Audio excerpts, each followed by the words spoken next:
today. Madzulo abwino kupatsani nkhani zindine madalitso phiri poyamba mitu yake. Alimi ang'onoang'ono amakademia ati ndiwokhutira ndi mmene malonda amakademia akuchitira ku msika wakunja kwa dziko lino.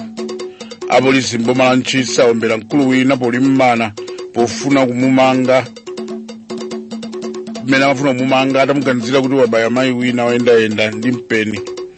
Mulipoti athu apadera sabata ino Winnie Luwembe akubweretsa poyera mavuto omwe akukhudzana mdziko lino obadwa kwa makolo omwe anathawa m'mayiko awo.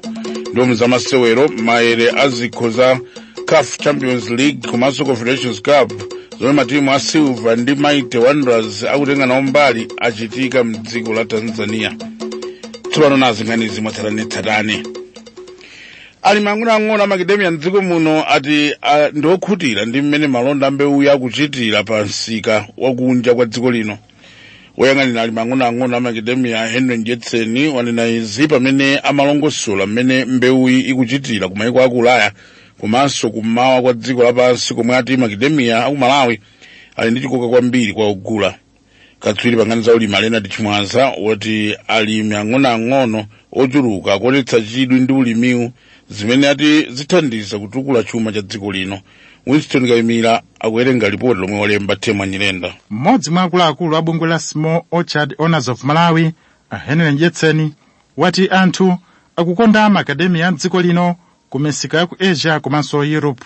Iwati makademia ali ndi kuthekera kobweretsa ndalama zakunja zochuluka mdziko lino. Koma iwo adandaula kuti mavuto odza kamba kakusintha kwa nyengo akusokoneza ulimiwu. Ulimi wa makademia panopo ukukula chaka ndi chaka.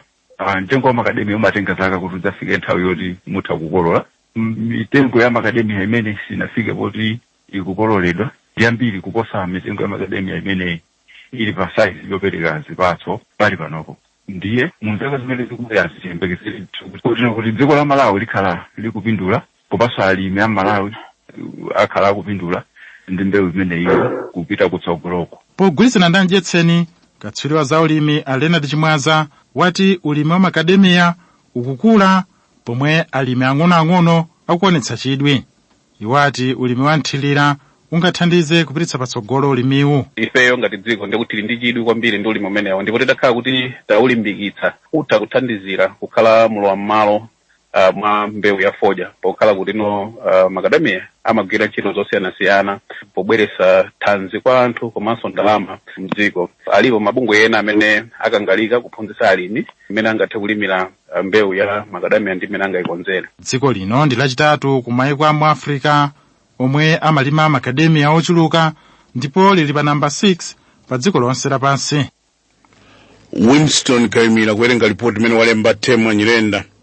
Apolisi mboma la Ntchisi awombera Grey Pillar zaka 21 pamwendo kambako waopseza ndi mpeni komanso kuthawa pomwe amafuna kuamanga lero powaganizira kuti anabaya mayi wina wa zaka 28 oyendayenda pa bomalo. Mneneri wa apolisi ya Ntchisi Salome Ziyambo wati apolisiwo anapita kuti akamange mkuluyi pamalo ena omwera mowa pa boma pomwe ati mkuluyi anapangani ya mtengo. Henderson Charles Susa walemba ripoti. Mneneri pa polisi ya Ntchisi Salome Ziyambo ati apolisi achita izi kamba kuti aphili adatulutsa mpeni pa nthawi yomwe amawathamangitsa. Iwo kuti apolisi ataona kuti miyoyo yawo ili pa chiopsezo adawombera aphili pa miyendo yonse iwiri zomwe zidapangitsa kuti agwe kenako nkuwamanga. Malinga ndi Ziyambo pakadali pano aphili komanso mayi oyendayendayo akuonekedwa pa chipatala chachikulu cha mbomali komwe akulandira thandizo. Malipoti akuonetsa kuti aphili abaya mayi oyendayendayo atalephera kumvana pa nkhani ya mtengo pa nthawi yomwe amafuna kucheza naye. Ntchito za malonda zinayima pa nthawi pa Ntchisi boma. Ine ndi Henderson Charles Mtusa wa Zodiac kuno ku Ntchisi. Mtsogoleri wa dziko lino Lazarus Chakwera wati kulemekeza chikhalidwe cha mitundu yosiyanasiyana ndi nsanamira chiyambi cha umodzi komanso gwero la chitukuko mdziko lino. Achakwera omwe lero anali nawo pa mwambo wa chingoni wa umthetho kuphira hola mboma la Mzimba anati Malawi amadziwika ndi umodzi zimene anati ndi chiyambi chokweza chitukuko cha dziko lino. Tili ndi ripoti la Vanani Nyirenda. Poyankhula kumwambo wa umthetho wa chaka chino, President Lazarus Chakwera wati mwambo ngati umenewu ndofunikira kwambiri chifukwa umabweretsa umodzi komanso kulimbikitsa kusunga chikhalidwe. Achakwera ati nzokhumudwitsa tsono kuti anthu ena sabadira za chikhalidwe chifukwa choti anaphunzira kwambiri kapena kuti ali ndi ndalama zambiri komanso chifukwa choti anakhalitsa kunja, pomwe ena amachita izi chifukwa cha ndale za demokrasi zomwe zili m'dziko muno. Poyankhulapo inkosi ya makosi mphepo yachisanu yapempha ndale kuti asamanyozane komanso azipewa ziwawa nthawi ya kampeni, pomwe yati azingouza anthu fundo zomwe ali nazo. Mfumu yachingoniyi imabwerezanso kunena kuti ndi khumbo lawo kuti malo ahola akhale okopa alendo, pomwe yapempha mabungwe, kampani komanso nzika za dziko lino kuti zithandizepo kuti zitheke. Wapampando wa komiti yomwe inakonza mwambowa emakaliya agwirizana ndi nkosi ndero ponena kuti pansi pa phiri la Hola pofunika kwambiri pa ntchito zokopa alendo. Mwambo wa mutcheto wa chaka chino unachitika pamutu woti kulolerana pa chikhalidwe kumalimbikitsa mtendere ndi kukhalira limodzi komanso chitukuko. Malo mwa Zodiac ndine Vanani Renda. Bungwe la Center for Multi-Party Democracy CMD lapempha mlembi wa zipani za ndale kuti ayambe kuzenga milandu zipani kapena anthu ena andale amene akupitiriza ntchitidwe yogwiritsa ntchito ndalama kapena katundu ponyengerera anthu kuti awavotere pa chisankho.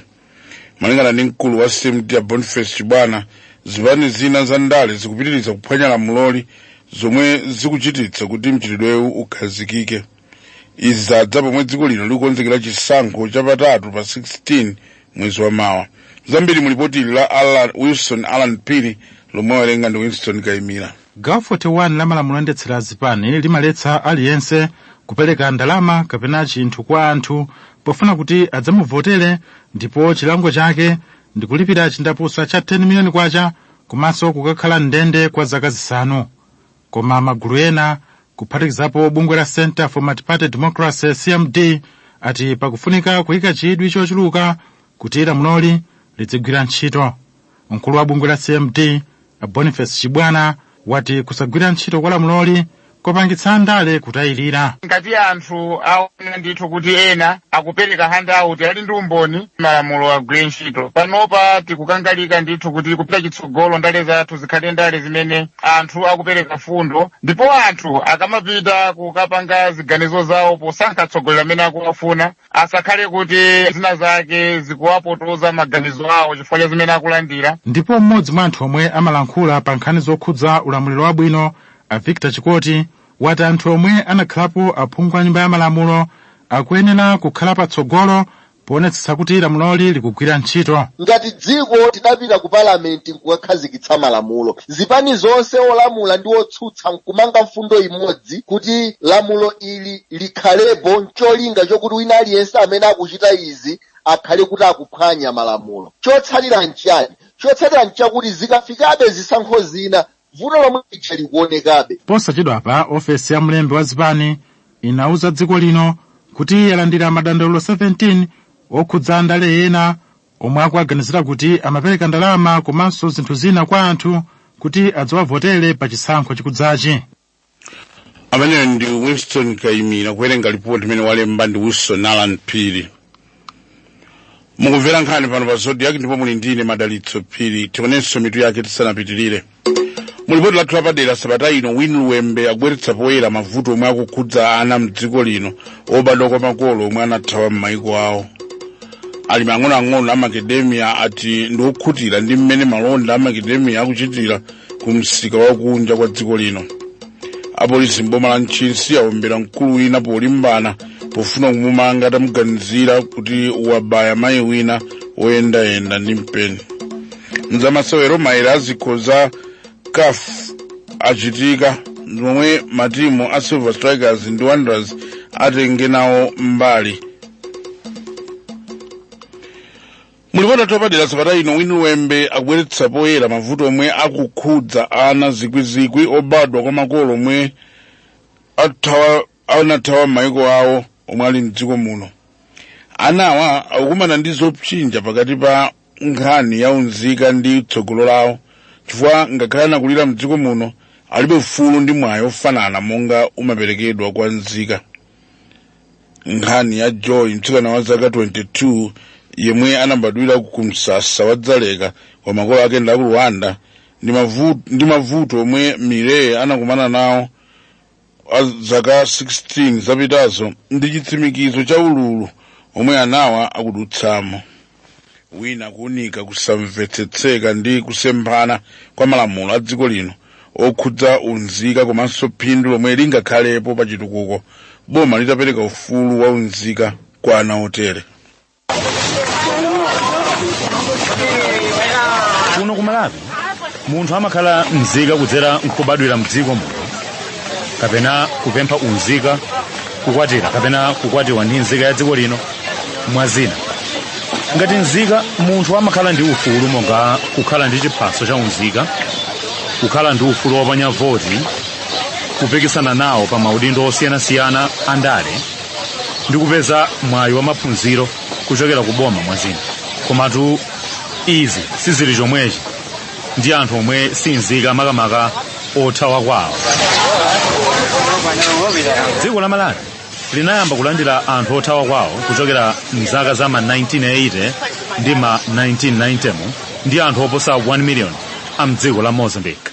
Izi zinafulumizitsa tuganizo loti dziko lino livomereze malamulo ena a maiko onse okhudza anthu othawa kwawo komanso kukhazikitsa lamulo lokhudza anthu othawa kwawo mchaka cha ma 1989. Chidwi chinakula pa anthu othawa kwawo pomwe ambiri mwa iwo anabwera kuchokera ku maiko akumvuma ndi pakati mu Africa monga ku Congo ndi ku Rwanda. Mchaka cha 1994 dziko la Malawi linakhazikitsa msasa wa anthu othawa kwawo wa Dzaleka mboma la Dowa. Ife sife osangala chifukwa sitiona sogolora ana athu amakala kumene ife tinachokera kudziwa kuwavomeraso konkunonso kumene tikukhalira ana alibe ufulu kudziwika amanena kuti ndi refugees. Zakari wa Joy yemwe anabadwa kwa makolo othawa kwawo chimodzimodzi asiwe nake ndi ana ena ambiri. Awa ndi ana omwe alibe kwawo chifukwa malamulo a dziko lino la Malawi sakambapo chilichonse za iwo. Pakadali pano mdziko muno muli ana oposa 20,000 omwe anabadwa kuchokera kwa makolo omwe ndi othawa kwawo omwe kwawo kwenikweni sikudziwika ndipo chiyembekezero chawo chodzakhala nzika chili chabe. Ngakhale anabadwira kuno ku Malawi ndipo akhala kuno moyo wawo onse, ana obadwa kwa makolo othawa kwawo satengedwa kuti ndi nzika za dziko lino, kotero alibe ambiri mwa ufulu omwe amaperekedwa kwa nzika za dziko. A Joseph Chauwa ndi mneneri wa unduna woona za chitetezo cha mdziko. Zathuwa malamulo mene ali pano sawalola kuti atha kupatsidwa unzika wa ku Malawi kuno. Malingana ndi mtsikana wa zaka 22 yemwe tikumamutcha Joy, iye anabadwira ku msasa wa Dzaleka. Makolo ake anamuwuza kuti anachokera ku Rwanda ndipo akhalatu kuno ku Malawi kwa zaka pafupifupi 28. Koma iye analephera kupeza maphunziro a ku university ngakhale anakhoza bwino mayeso ake a MSCE chifukwa chotengedwa kuti ndi nzika yothawa kwawo. Maphunziro analekeza secondary ochita bwino kwambiri, nakapitiriza maphunziro ngati ndipite ku university kapena college ngati ana ena scholarship sanganditenga makhazi oti munafuna Malawi. Iye amaganiza kuti alibe kwawo chifukwa satengedwa kuti ndi nzika ya dziko lino kapena nzika ya dziko la Rwanda komwe makolo ake anachokera. Izi malinga ndi iye zimamukhudza moyo wake kamba kuti alibe ufulu wachibadwidwe okwanira. Ine kundifunsa kuti ndine ndani, nanenso sindimadziwa zoti ndinganiza kuti ndine ndani cause kumene ndimakhala kuno ku Malawi samandiwerengera ngati ndine Malawi, komanso kumene ndimati mwina ndikudziwa kwa makolo anga ku Rwanda singanenenso zoti mwina ndine wa ku Rwanda foti ku Rwanda kuno konse samandidziwa. Nkhani ya Joy sikusiyana ndi mnyamata uyu wa zaka 24 yemwe timutche James yemwe anabadwira kuno ku Malawi koma makolo ake onse anamwalira. Chinatsala kwa iye ndi omwe ali malingaliro azomwe anamuwuza zokhudza kuthawa kwawo ku Rwanda ndi kuti iyeyu ndi mwana wawo yekhayo. Anamusiya ali ndi zaka 17 yekha opanda omusamala. Mwana wanga ndakulira munomu ku skulu yanga ndaphunzira muno kufikira form 1 kuona akhala kuti ndikusira skulu ndikuyamba zintchito ngati kukumba zimbudzi, kupanga malipo, kumanga manyumba. Bambo anamwalira ku Kongo, amayi ndi omwe anamwalirira kuno. Komano ife ndimaona kuti kumuzi kwathu ndi konkuno. Wailesi ya Zodiac inayamba kudzetsa poyera vuto lokhudza ana obadwa kwa makolo othawa kwawo mchaka cha 2009 ndi nkhani ya Mereila Twigira. Ngakhale anachita bwino kwambiri pa mayeso ake a Form 4 mchaka cha 2009, Mereila sanamusankhe kupita ku university iliyonse ya boma chifukwa si Malawi. By the time the Rwandese conflict started, 1994 April, pa nthawi yomwe nkhondo inkayamba mdziko la Rwanda 1994, ndinali ndi zaka zitatu. Bambo anga anamwalira pa nthawi ndipo tinawayika kuseri kwa nyumba yathu. Ife tinathawitsa miyoyo yathu kupita ku kampu ku Angola. Unali ulendo owawa kwa mwana ngati ine. Pomwe timafika ku kampuyi, mapazi atatupa komanso nditatupikana. Patapita kanthawi, agogo anga anamva za kampu ya Dzaleka kuno ku Malawi kuti kuli sikulu zabwino, ndipo tinachoka ku Zambia kubwera kuno ku Malawi. Unali ulendo wautali kuchoka ku Rwanda mpaka kuno ku Malawi wapansi.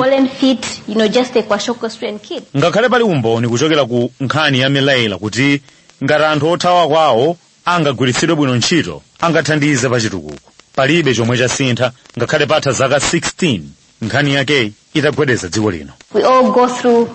Anthu tonse timakumana ndi mavuto, ndipo ukakhala mu nyengoyi umalakalaka wina atakuthandiza. Ndikuganiza kuti tonse tikuyenera kulingalira kuti kodi ndikanakhala ine ndinakakonda kuti anthu andichitire chani, chifukwa aliyense amakumana ndi mavuto. Atina omwe ndi azakhale ake a Joy anabwera mdziko muno ali mtsikana, komatu pano ndi mmayi wa ana atatu. Ana awa satengera kuti ndi Amalawi, ngakhale alibe kwina kulikonse angakutchule kuti nkwawo. Timaona kuti mwina ngati akanatithandiza kuti anawo amene anabadwira konkuno azikhala ngati Malawi. Kwa ana omwe anabadwa mdziko muno kuchokera kwa makolo othawa kwawo mchaka cha 1994, pomwe dziko lino linalandira anthu ochuluka othawa kwawo, tsopano ali ndi zaka 30 ndipo akugwira ntchito zosiyanasiyana zopindulira dziko lino ndi ukatswiri komanso ukadolo omwe ali nawo.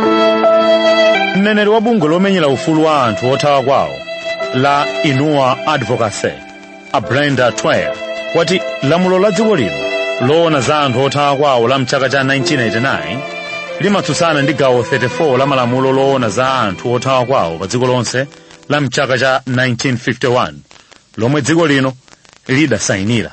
Lamuloli limapereka ufulu wa maphunziro, kugwira ntchito komanso kupereka thandizo la zaumoyo mwazina kwa anthu othawa kwawo, kuphatikizapo maufulu ena, ndipo limalimbikitsa mayiko kufulumizitsa komanso kuchepetsa ndalama zolipirira polemba kalata zopempha unzika. Lamulo la zaunzika la Malawi silimapereka mwayi kwa anthu obwerawa, ngakhale Malawi ngati dziko lidasayinira nawo migwirizano yosiyanasiyana yothandizira kuti mwana aliyense azikhala ndi ufulu okhala ndi dziko lomwe angatchule kuti la kwawo. Vuto lili pano ndi losamvetsetseka chifukwa malingana ndi wachiwiri kwa mkulu wa bungwe la maloya la Malawi Law Society, Maghaven Ngwata, gawo 18 la malamulo a dziko lino loona za unzika limapereka kuthekera kwa anthu opanda unzika kufunsira umzika wa Malawi ngati ali ndi zowayenereza kutero. Koma lamulo loona za anthu othawa kwawo la mchaka cha 1989 likuoneka kuti ndi chikhomo pa izi, chifukwa likufunika kuliunikanso kuti ligwirizane ndi momwe zinthu zilili m'mayiko ambiri. Citizenship Act momwemo gawo 18 limatha kupereka mwayi kwa anthu ngati oterowa kuti athe kupanga apply kuti athe kuzindikiridwa ngati nzika za dziko lino. Unduna oyendetsa ndi kutendeza malamulo okhudza unzika ndi unduna wa zachitetezo cha mdziko, omwe ofesi yake ili kulikulu la boma Capitol Hill mu mzinda wa Lilongwe. Titachoka ku msasa wa Dzaleka tinafikanso ku undunawo kukafunsa mneneri wake a Joseph Chauwa pa zomwe zikuchitika pa nkhaniyi. azathuwa malamulo amene alili pano sawalola kuti atha kupatsidwa unzika wa ku Malawi kunowo. Potsatira malamulo amenewo ndi ndondomeko zimenezo, patapita zaka 16 kuchokera pomwe nkhani ya Milela Twaigira inadzidzimusa dziko lonse, Malawi akuoneka kuti siwokonzekabe kulemekeza udindo omwe ana anthu othawa kwawo ali nawo pachitukuko. Momwe zilili pakadali pano zikuonetsa kuti ana anthu othawa kwawo ali ndi mtunda wautali kuti athe kupeza chilungamo molingana ndi lamulo la bungwe la mgwirizano wa maiko onse la United Nations la mchaka cha 1951. Izo ndi zamtsogolo. Pakadali pano ana opanda kwawowa akukhalabe ndi nkhala. Dziko la Malawi likuphwanya pangano lomwe linakhazikitsa ndi maiko ena komanso kutaya phindu la ana obadwa kwa makolo othawa kwawo pa chitukuko cha dziko, potengera chitsanzo cha ana otere omwe tsopano akuthandiza pogwira ntchito zosiyanasiyana. Malamulo a dziko lino okhudza anthu othawa kwawo omwe ndi a mchaka cha 1989 ndi amakedzana polingalira kusintha kwa zinthu, momwe nkhani zokhudza nzika za maiko ena komanso kuyenderana zikuyendera pa dziko lonse lapansi. Akulu akale adati mwana wa mnzako ndi wako yemwe, ukachenjera manja udya naye.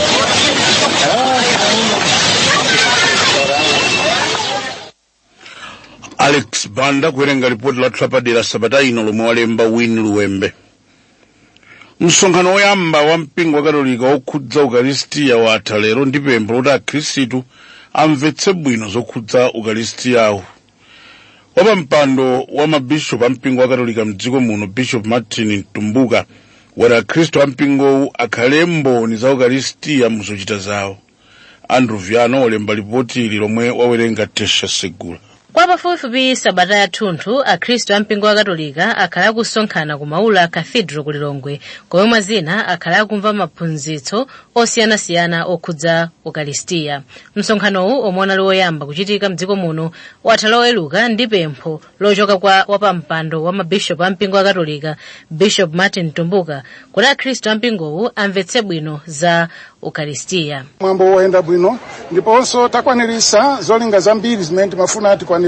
Chofunikira kuti zimene taphunzira pano tizipitise pano kome phakati kuchokera kumene kuma house station, ma parish, kenaka chamu July, June chaka chamawa madayosisi onse azakhale ndi mwambo umenewu atazamisa kumvesa kwa Khristu kuyambira pa mphakati mabanja ndi mabungwe osiyanasiyana a mumpingo. Mmodzi wa anthu omwe akhala nawo pa maphunziro wa kwa masiku onsewa a Patricia Likongwe anati uwu unali mwayi wapadera. Nali nthawi ya mtengo wapadali ndithu imene ifeyo akhristu achikatolika taphunzirapo zambiri ndipo tikubwerera osakhamira tinalili tasinthika malingana ndi sakramenti la ukaristiya. Ineyo ndikaphunzitsa makamaka kuyambira pa nyumba pathu komanso kuphakati komanso pa parishi kuzindikitsa kuti kodi sakramenti la ukaristiya ndi chani, komanso kuti ifeyo akhristu tizidziwa kuti sakramenti la ukaristiya ndi chitime cha mpingo wathu. Msonkhanowu unayamba pa 5 August ndipo watha pa 9 August. Mwazina akhristu a mpingowu anayenda ndi sakramenti la ukaristiya mu msewu lachisanu pofuna kuonetsa chikhulupiriro chawo. Tesha Segula kuwerenga ripoti imene walemba Andrew Viano. Mzamasewero matimu a Silver Strikers ndi Mighty Wanderers ati ndokhutira ndi matimu omwe atakumane nawo m'mipikisano ya CAF Champions League komanso Confederations, koma avomereza kuti akuyenera kukonzekera bwino masewerowa. Silver idzasewera ndi Elgeco Plus FC ya mdziko la Madagascar mu Champions League, pamene Wanderers idzasewera ndi timu ya Jwaneng Galaxy ya ku Botswana mu ndime yachipulula ya mpikisano wa chikho cha Confederation. Matimu awiriwa asewera mipikisano ya bungwe la CAF koyamba patadutsa zaka zisanu ndi zitatu aliyense. Sambanda akutuza zambiri mlipoti ili. Potsatira maere a mpikisano wa Champions League amene bungwe la CAF lachititsa loweruka ku Dar es Salaam mdziko la Tanzania, timu ya Silver Strikers idzasewera ndi Elgeco Plus FC ya ku Madagascar, ndipo Silver idzayenda m'masewero oyamba. mmodzi mwa osewera kale ampira wa miyendo mdziko lino Wile Chambwinja wachenjeza kuti ngakhale ndiyosadziwika kwambiri timu ya Eojeco Plus FC ya ku Madagascar siyofunika kuyichepsa, koma timu ya Silver ikonze zofowoka zimene ili nazo pokonzekera masewero oyamba. Achambwinja amene anasewerapo kwa nthawi yayitali mu timu ya Sivo ati mwayi ulipo oti timu ya Silver itha kufika ndime yachiwiri yachipulula ngati itapewa kugonja masewero oyamba komanso kuchinyitsa zigoli zambiri akadzakumana ku Port Louis. Pakadali pano timu ya Mighty Wanderers idzakhala pa khomo masewero ake oyamba a mpikisano wa Confederations Cup amene idzasewere ndi timu ya Jwaneng Galaxy ya ku Botswana, ndipo mphunzitsi wa Manoma Bob Mpinganjira wati timu ya ku Botswana siyofunika kuyiderera kamba kuti ili ndi mbiri yabwino mu mpikisanowu. Mpinganjira amene anatsogolera Wanderers kutenga chikho cha Castell Challenge chaka chatha chimene chinapezera timu imalo mu Confederations Cup ali nchikhulupiriro kuti anyamata awo ali nkuthekera kofika ndime ina ngati atakonzekera mokwanira. Masewero a ndime yoyamba yachipulula m'mipikisano ya Champions League ndi Confederations Cup adzaseweredwa kawiri kumathera sabata ya madate a 19 mpaka 21 September komanso 26 ndi 28 September, ndipo matimu amene adzachite bwino ndimeyi adzafika ndime yachiwiri imene masewero ake adzaseweredwa pa 17 mpaka 19 Oktoba komanso kuyambira pa 24 mpaka 26 Oktoba. Avanso ndiye pantsiziro pangani zikumatisana siyane tonenso mitu yake. Alimi ang'ono amakademia ati ndiokhutira ndi mmene malonda a mbewu yakuchitira ku msika wa kunja kwa dziko lino. Apolisi mboma la Ntchisi awombera mkulu wina polimbana pofuna kumumanga atamuganizira kuti wabaya mayi wina oyendayenda. Mulipoti athu apadera sabata ino Winnie Luwembe akubweretsa poyera mavuto omwe akukhudza ana mdziko lino obadwa kwa makolo omwe anathawa m'mayiko awo. Mzamasewero maere azikho za CAF Champions League komanso chikho cha Confederation zomwe matimu a Silver Strikers ndi Mighty Wanderers akutenga nawo mbali achitika lero mdziko la Tanzania. Muli ndine Madalitso Phiri zikupokhala nafe usiku wabwino. Nthawi iliyonse mmoyo wanu